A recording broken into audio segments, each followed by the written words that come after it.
elle a été, en tout cas vraiment au début, au sens où quand j'arrivais dans des endroits, tous les chefs d'entreprise, les responsables de boîtes ou les hommes politiques me voyaient comme la gentille présentatrice du JT.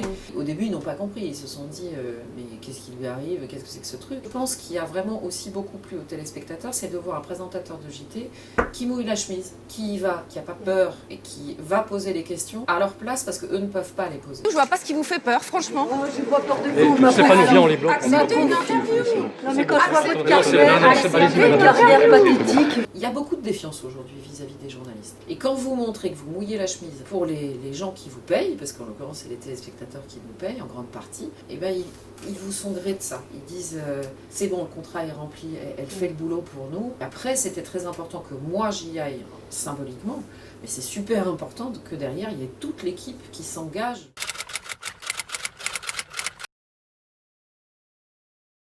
Peut-être eu beaucoup de chance, mais moi je suis tombée sur souvent des rédacteurs en chef hommes, avec qui j'ai eu une relation de confiance assez forte. Peut-être parce que effectivement je montrais que je bossais beaucoup, et que ce métier me passionnait, que j'avais envie d'y mettre beaucoup d'énergie. Il m'est arrivé d'intervenir vis-à-vis de consoeurs que je sentais justement mises dans des positions sexistes, désagréables, d'entendre des réflexions qui étaient déplacées. Mais moi, j'en ai très peu été la cible. Ça m'est arrivé à quelques reprises. J'ai eu plutôt des rédacteurs en chef bienveillants à mon égard. Peut-être que je suis tombée sur les bonnes personnes, peut-être que d'autres consoeurs ont eu moins de chance que moi. On est très attentif à ça. Il y a des cellules de veille ici pour les jeunes femmes ou les jeunes hommes qui pourraient se faire harceler professionnellement, parce que c'est pas que du harcèlement sexuel, parfois c'est aussi du harcèlement moral. Et nous, on a créé un groupe de parrains et marraines où en fait chaque nouvel entrant à France Télévisions, dès que quelqu'un rentre dans la maison, il a deux parrains. Un parrain un peu plus âgé, un parrain plus jeune, alors ça peut être parrain ou marraine, il y a des hommes, il y a des femmes, c'est des gens qui bossent dans la rédaction. Les deux références, ça leur permet, si jamais il y a le moindre débordement, d'avoir des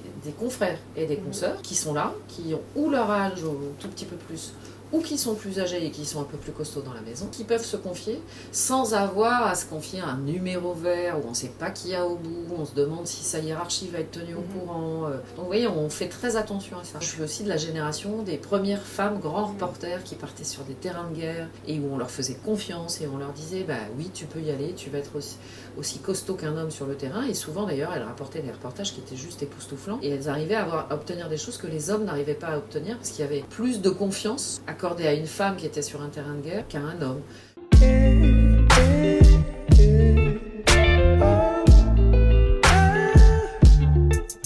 Je suis sûre que vous vous souvenez de la petite fille que vous étiez ou de l'adolescente que vous étiez.